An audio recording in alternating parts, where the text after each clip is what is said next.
Premier Li is the ex-premier of the People's Republic of China and a member of the Chinese Communist Party's Central Committee Politburo Standing Committee. Premier Li has a distinguished career in public service, having led the economic and social development of 3 major provinces: Zhejiang, Jiangsu, and Shanghai. He has also been instrumental in opening up China's capital market, attracting foreign investment and innovation, and creating new urban areas to address land scarcity. Premier Li took his office this March at China's National People's Congress at a critical moment when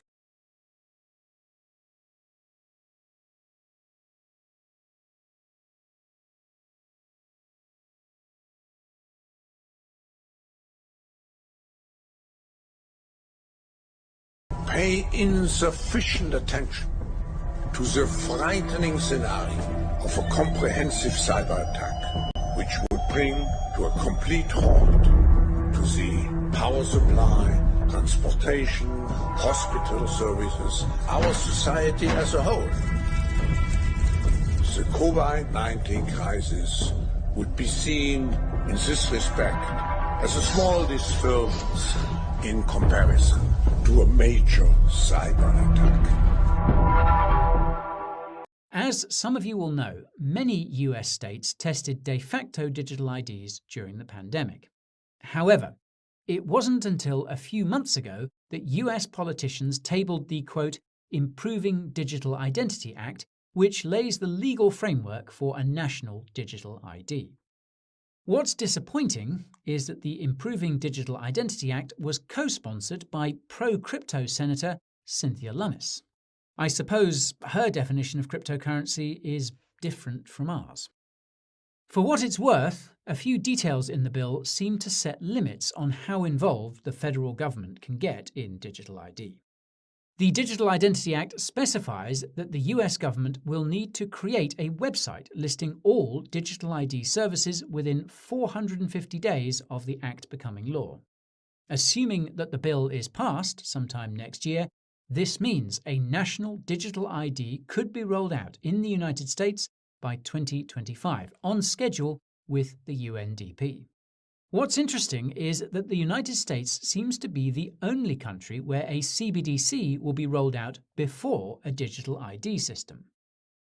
This assumes that the Federal Reserve's FedNow fast payment system will be analogous to a CBDC, which has been mentioned by the BIS.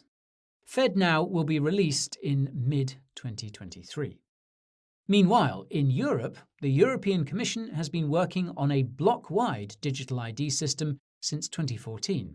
However, it wasn't until the pandemic that European politicians amped up their digital ID efforts.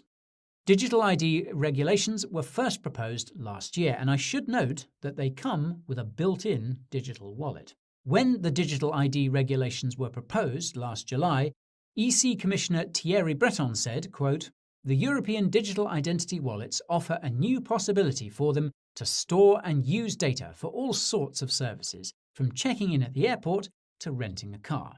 Basically, folks, it will be used for everything." Now, this is terrifying because Thierry is the same EC Commissioner who's been pushing for internet censorship in the European Union via the Digital Services Act. If his name sounds familiar, that's because he's the guy who's been publicly threatening to ban Twitter in the EU. Pure totalitarian. In any case, the European Digital ID wallet will become available in EU countries sometime in 2024, once the remaining red tape is cut, again on schedule with the UNDP. Meanwhile, the European Central Bank's digital euro is expected to be rolled out in 2025 or 2026 after regulations are passed next year. I'll quickly note that this all assumes that Circle's USDC and EuroC stablecoins won't become de facto CBDCs for the US and the EU. This synthetic CBDC setup has been promoted by the WEF, but a privately issued CBDC seems to be a point of contention for the public organizations in the UN's digital plans.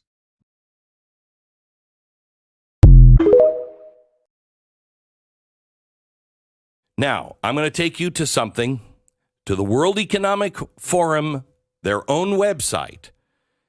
They have a section on smart cities. So the smart cities are the way to get all of our problems under control, because their plan is to force everybody into cities and leave the land alone. Remember, they have to, by 2030, and Biden's already done this, he's going to preserve 30% of all land in America. No humans will be on it. By 2050, it's 50% of all land. So where do the people go? The people all have to go into cities, but they'll be smart cities. Now, I want you to go to the World Economic Forum's website, and I want you to look this up for yourself, because you will not believe what I'm about to tell you. But it's there currently in black and white. So you decide who's the conspiracy theorist and who is actually lying to you. Now, you're going to love this. You're going to love this. You go to the World Economic Forum, you look up their smart cities, and you're going to see what is planned for you.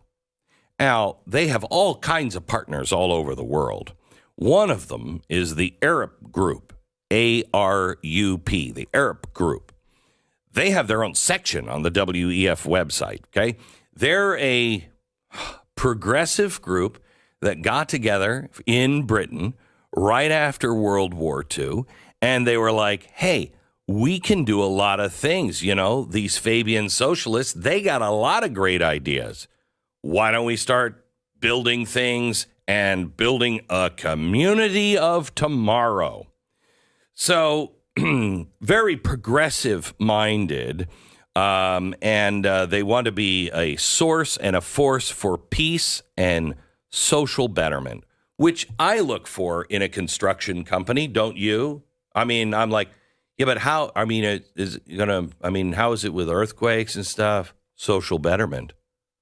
Did we say social betterment? Okay, so from the World Economic Forum, let's put page 40 up. There it is. Now, I love this. Now, this is a whole section on, look, we've got some pretty big goals to hit, and we got to hit them. So how do we build these smart cities, and what do we need people to do by 2030? Now, they have some pretty aggressive goals, and some of them are up there. And they look, I mean, if you're watching Blaze TV, you'll see them up from the website itself. But let me give it to you just in case you're not watching, because, gosh darn it, these stats are a little sticky. So food. They need to reduce the emissions of food by 2030. So their target by 2030 is you will only have 16 kilograms of meat per year. Now, their aggressive target for 2030 is that you have 0 kilograms of meat. I'm telling you what they're doing to the farmers and the ranchers, what the 4 big food processors are doing. They're driving them out of business, so you can't have any local ranchers growing meat because they're getting rid of meat. Listen to Klaus Schwab, who says by 2030, meat will be for the rich and very wealthy for special occasions only. You with that? Again, on their own website, 16 kilograms, that's all you can have of meat. Right now, the dairy consumption, milk or derivative equivalent, so cheeses and everything else, they're hoping that you will only have 90 kilograms of that, but their aggressive, ambitious target for 2030 is 0. Now remember, They need you